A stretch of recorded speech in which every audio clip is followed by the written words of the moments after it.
Oh, Kia ora, well, everyone. Welcome to our third in our series of winter wellness.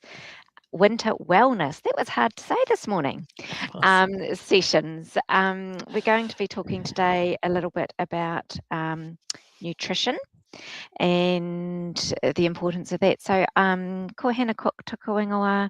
I'm one of the clinical leaders here on PlunketLine, and I've got my lovely colleague Mary Louise. Kia ora koutou. I'm Mary Louise. I'm one of the clinical leaders for PlunketLine, based in Auckland, and our lovely Henna is in Wellington. And it's great to be with you all again today. Thank you. So, today, as I said, we're going to talk a little bit about nutrition, what you might be considering over the colder months, and why good nutrition actually really matters. We will touch as well on vitamins and supplements, but most importantly, we're going to talk about food, very appropriate being that it's lunchtime right now. Absolutely. So, Mary Louise, would you like to be able to talk a little bit about the kinds of things that we might want to be a bit more conscious of in these colder months? Sure thing, Hannah. So, the key thing here is during coughs and cold season, our immune system is really being tested a lot more. So, we want to do our best to give our bodies the best chance of staying healthy. And because we're going out less and we're seeing less sun in general, that can also have a huge effect on our mood and on our health. So, that's not just our pēpi, that's also us as parents. Um, Mm. so think about that. Hannah, are you able to talk about some of the things people might be running low in, or maybe what they need to be a bit more conscious of over winter? Mm, absolutely. So, as you say, we're often out and about a whole lot less. And that vitamin D is really, really important for us to try and Mm, get. So, make the most of trying to go outside, expose some of your skin so that we can hopefully, absorb some of that vitamin D that's coming from the sunshine. It is mm, a lot harder to do in winter when we just want to stay warm and cozy inside, but it is super important to get out there, get that vitamin D. If your peppy's under a year old and either exclusively or partially breastfed, they should also be on vitamin D drops as well. If they're fully on formula, it's not needed because that formula already has that additional vitamin D in it. mm. Um, we often think about taking an extra multivitamin over the winter as well. For us as adults, not necessarily for a peppy. Um, it's not generally, absorbed in such a way that it's going to make a huge difference to us. But the best way to get that nutrients in is diet. But if Mm, you feel it gives you a little bit of support, then that's absolutely fantastic. You do what works for you and your system. One of mm. the other things that we need to, I guess, be more conscious of is our iron levels. So actually, most women are lower in iron, and many need to take sort of iron supplements to help with this. Um, and along with our iron and eating all those beautiful iron-rich foods, which are your red meat's your best source. The redder the meat, the more that you're going to absorb. But also, your chicken, your fish, your whole grains, lots of vegetables, eggs. Broccoli and peas are surprisingly high in iron. You need to eat a bit, obviously, your spinach as well, but Mm, that's quite good. But also your chickpeas, your beans, your lentils, your nuts, they also actually have some iron in them. And you can help them be absorbed by taking vitamin C. So things like oranges and tomatoes, kiwi fruit, again, that magic broccoli, little trees, you can call them to mm. encourage your toddlers to eat them. So, Um, so, a lot of those really good whole foods while you can is really good too. and I guess on that note too, just being aware that as an adult, if you're drinking tea or coffee at the same time as you're eating those vitamin C and iron rich foods, it does inhibit the absorption. So maybe, stick the coffee and tea sort of away from when you're having that vitamin C and iron rich foods, just so that you get the best bang for your buck, really. Um, Cool. About an hour sort of afterwards is Yeah. recommended, isn't it? Yeah, Yeah. It's a an hour reasonable or amount so. of time. But you're Yeah. wanting to, if you are being really careful with your diet and try in terms of trying to increase that wonderful uptake, you know, you want to do make sure that you are definitely getting it in the best way possible. Mm. So we were talking a little bit, Hannah, about you know, the whole fruits and vegetables, and you've had some really good things in there with broccoli and chickpeas and things like that. Um, what what other things can we sort of think about with diet over winter? Mm.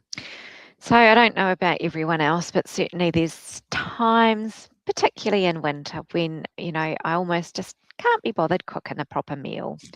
So it's about sort of one of the things that I try and do is when I'm feeling, when I cook a big meal, I might try and cook extra so that I can have something really nutritious that I can pull out from the freezer. Make sure I've got some cans of beans and lentils and corn and peas and stuff, or frozen veggies, because they're actually just as nutritious, if not more so, than some of our fresh veggies, Mm. because they're picked and then they're stored and snap frozen or snap tinned. Um, And canned tomatoes are amazing, aren't they? They're not oh, particularly expensive, but they're so versatile in so many different dishes, just to add something that's really rich in yep. antioxidants and vitamin C. So yeah, it's a good idea, hey? Yeah, look, absolutely. And if you've got the freezer space, and you've got a window of time, make up some veggie soup or something like that and stick it in the freezer. Um, our little pēpi, you can even whiz up a whole lot of cooked veggies and turn that into a pasta sauce or something like that. So, if they're not as keen on the actual veggies, add the actual veggies on the side too. Mm, Um, but cook up those veggies, whiz it up, make a little pasta sauce. mm, Um, and speaking of our little tamariki, let's get them involved in the kitchen or in the shopping. Even from a very young age, they can, well, once they're sort of standing, or they can sit with a bowl of water and have the veggies in it and wash them as much as they wash them, and, be sitting in their high chair watching you peeling and grating veggies and, all of those things. Get them involved. They're much more likely to eat it then as well. mm. Yeah. Yeah. 'Cause you can do things like when you've got if you're grating some carrot or grating, you know, something else or finely chopping and it's something they can eat raw or taste, you pop a little bit in front of them and say, "Here, have a look at this," and or have a Yep. taste. And, you know, the more that they taste, it expands their taste buds, expands their horizons. They are more Mm. likely to be someone that will try, hey? Yep, absolutely. Yep. And, even from, yeah, and you can just get them really involved. Even if you've got a little bit of space or a pot Mm, where you can, little deck, you can put some pots outside of some veggies, or herbs even. mm. I know the strawberry plants always used to be a favourite in my house, and you'd go out to have some strawberries and it's like, oh, they've all been eaten. Yeah, those birds, Have been yes. out there. Yes, yes, yeah. So You can that's even good do fun. things with carrot tops, can't you? You know, so like that used to be a thing with the little ones at school or at kindy, and you'd, you know, get a carrot top and pop it on a saucer or some cotton wool and just Mm, watch to see it sprout, you know. And again, that's just something that our little ones can be interested in, so they start to know where food comes from, which is a good idea. Hmm. absolutely. So what about like hot foods and things? I'm just sort of thinking, because like 2-minute noodles or cups of soup, yes, they're a bit high in salt, but they're really convenient, for occasional foods. Yeah. We need to think some safety tips around that, don't we? Well, we do. I think one of the main things to be aware of is if we have something that's hot, you know, hot cups or Mm, things like hot noodles, hot soup, anything that's hot that's in a container, that we're making sure that we're keeping it right out of reach of our little ones. Because if it's a bench and it's a toddler and it's near the edge and they're able to reach it and pull it over, you know, there can be some quite severe burns from that, particularly because often it tends to stick to that very, sensitive skin on their faces and chest and things like that. So Mm. be really, really careful and conscious of where those hot foods and hot drinks are. Be really careful about when you're microwaving anything. So, those one pot noodles or your 2-minute noodles, Mm. if you're doing it in the microwave, maybe you're giving it to your preschoolers or something like that. Be aware of things like hot spots in the microwave, so that they're burning their mouths. So making sure everything gets a really good stir, and that you're testing, that temperature before you're giving it to our little ones, so that we don't have any mouth scalds Mm. or anything like that. Yeah, so and just being very thinking about our little ones grow really quickly. They reach a lot further than you expect them to reach sometimes, if they really want to get something. So, Sure the do. pushing it as into the middle of the bench, depending on if you've got an island, or at the back of the bench, where you absolutely know that it is safe from your little ones.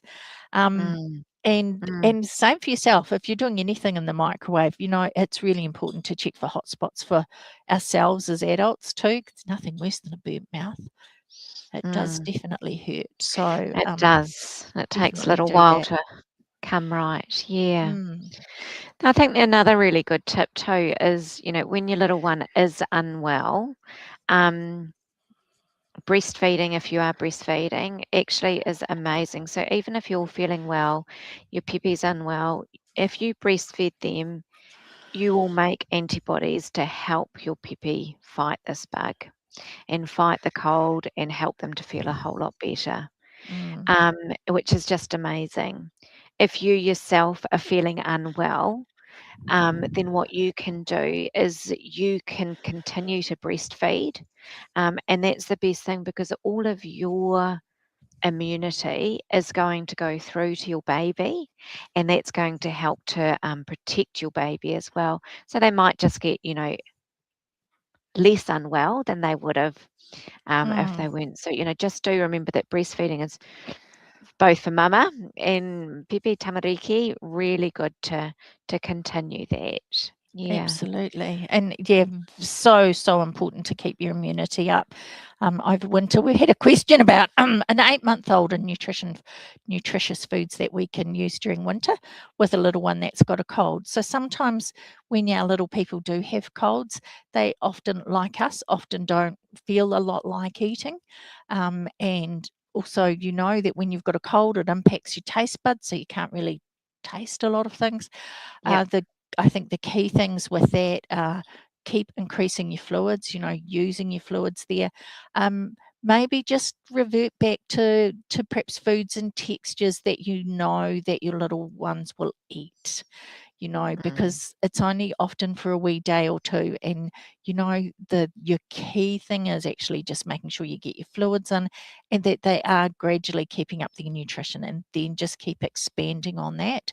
And, just even if you have to puree fruits and vegetables a little bit to encourage them to sort of get those extra vegetables in, that's always a good idea for your little ones during winter. So yeah. And particularly when they're not feeling 100%, maybe got Yeah. that blocked nose, they might be a little bit more inclined to, eat a couple of spoons of it, like the 8 months, of puree rather than finger foods. Yeah. Um, Speaking of finger foods, actually, there is quite a good website. Uh, on the Plunket website, there's links for different finger foods that you can access as well. But Yep. try and keep a little bit of variety in. But it's not the time to introduce new foods when they're unwell, as you know. Yes. But just go for that good healthy stuff. But know that they will eat less. Just make sure they're really hydrated. Yeah, Mm. yeah. And I think if you're keeping yourself well, with good nutrition, you're modeling that to your little ones. That's always when they see you do it, they see you drink water in wintertime and they want to do it. That all of those sorts of things that you're modeling helps them to stay well too. Mm. Great. I think that's just about all we've got time for now. Thank you, Hannah, for today. Appreciate that. And thank you, Mary Louise. I think, it's been a good session, and, there's lots to think about over winter and keeping ourselves well, Mm. and, making sure we get that fresh air, making sure we eat well, making sure we stay nice and warm, we do our good hand washing. Yep. But I think, it's a few months of the year. We'll get through it. Yes, indeed. Yeah, And lovely. I think we're back again tomorrow with another live chat. We are so Yes, fantastic. So we'll may well see some of you there. Thanks for indeed. joining today. Take Yeah. care. Ka kite Bye bye. anō, people. Bye bye.